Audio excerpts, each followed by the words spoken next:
আমরা আগে দেখেছি সিমিয়াপুর কেক বেশি বিক্রি হয়েছে, ওই তো এখন দেখতেছি হাঁসের মাংস আনার কারণে হাঁসের মাংস। ভাইয়া 7টার আগে, আপু এই যে আগারগো 7টার আগে, 7টার ভিতরে আসলে আপনারা কাঁকড়া খেতে পারবেন। কাঁকড়ার জন্য অনলি ফর কাঁকড়ার জন্য 7টার আগে আপনারা চলে আসবেন, কারণ আমাদের কাঁকড়ার প্রচুর পরিমাণে ডিমান্ড অ্যান্ড হাইপ, এত বেশি মজার হয় যার কারণে আমাদের এটা 7টার ভিতরে অলরেডি শেষ। খেতে হলে কোথায় আসতে হবে?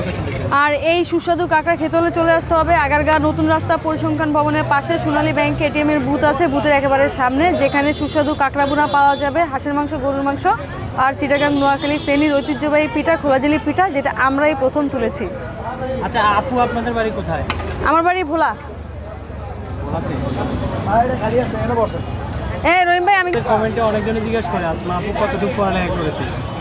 ভাই আমি বিবিএ কমপ্লিট করেছি তেজগাঁ কলেজ থেকে, চাকরির পাশাপাশি পড়াশোনা করতাম, ব্যাপারটা এমন ছিল, সারা ক্যারিয়ারটা চাকরি দিয়ে হচ্ছে গিয়ে শেষ করেছি। তবে স্টুডেন্ট খারাপ ছিলাম না, ভালো জিপিএ আছে আমার, সিজিপিএ। দেখতে বোঝা যায় আপনার একটু চালাক চতুর আছে। ওয়াটের কথা দেখতে বোঝা যায় আপনি একজন চালাক চতুর আছেন। বাড়ি ফেনীতে, আমার ফেনীর ভাই বাজার অনেকজন জিজ্ঞেস করে আপনার এখানে হাঁসের মাংস খেতে আসবে, জি যদি না পাই আরেক সমস্যা, তাহলে কয়টার ভিতরে আসতে হবে? চেষ্টা করতে হবে, যে আমরা 10টা পর্যন্ত টাইম দিয়েছি, বাট মাঝে মধ্যে আর্লি শেষ হয়ে যায়, সো দেখা যাচ্ছে 9টার আগে আসলে আর কি পাবে। 9টার আগে আসলে হ্যাঁ বাড়ি থেকে আসবো, ওনারা পাবে। জি, আর কাঁকড়া খেতে হলে 7টার দিকে আসবে।